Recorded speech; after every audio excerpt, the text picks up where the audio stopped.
Lebanon के Hezbollah ने पहले इजराइल के लाखों डॉलर्स के ड्रोन को मार गिराया और फिर इजराइल में सबसे भीतर घुसकर उसके 2 सैन्य अड्डों पर एक बड़ा ड्रोन हमला कर दिया। हिजबुल्लाह के ये वो हमले हैं जिससे इजरायली सेना को अभी तक का सबसे बड़ा झटका लगा है। हिजबुल्लाह ने अभी तक इजराइल के लाखों डॉलर्स के 5 ड्रोन्स को मार गिराया है। इसके अलावा उसने उत्तरी इजराइल बॉर्डर पर बनी इजरायली सेना की तमाम चौकियों और जासूसी उपकरणों को मिट्टी में मिला दिया है। और अब हिजबुल्लाह ने एक बार फिर से इजराइल पर एक बहुत बड़ा हमला किया है।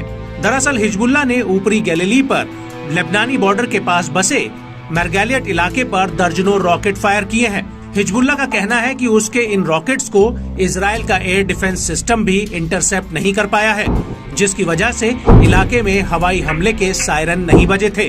वहीं दूसरी तरफ इजरायली सेना ने इस हमले को लेकर अपना आधिकारिक बयान जारी किया है।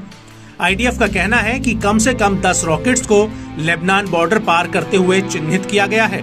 वहीं दूसरी तरफ इजरायली मीडिया का कहना है कि इनमें से एक रॉकेट की वजह से मुर्गियों के एक बेड़े को काफी नुकसान हुआ है, जबकि अन्य रॉकेटों की वजह से इलाके में बत्ती गुल हो गई थी।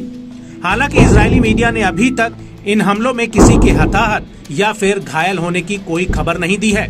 इजरायली मीडिया का कहना है कि हिजबुल्लाह के इन हमलों में हवाई हमले के सायरन तक नहीं बजे। वहीं दूसरी तरफ इस हमले को लेकर सोशल मीडिया पर भी कई वीडियो सामने आए हैं। इनमें से एक वीडियो में रात का अंधेरा दिख रहा है और सामने आबादी में घरों की बत्तियां जलती हुई दिख रही हैं और तभी धमाकों की आवाजें आने लगती हैं।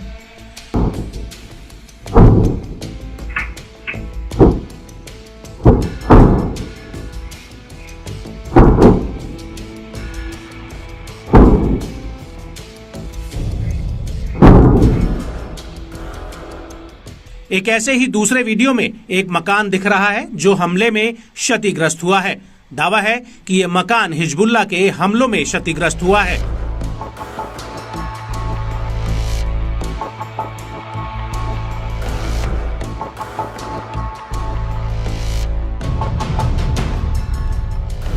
आपको बता दें कि हिजबुल्लाह ने जिस इलाके में हमला किया है वो किरियत शमोना के बेहद ही करीब है और किरियत शमोना पर हिजबुल्लाह पहले भी कई ड्रोन और रॉकेट हमले कर चुका है।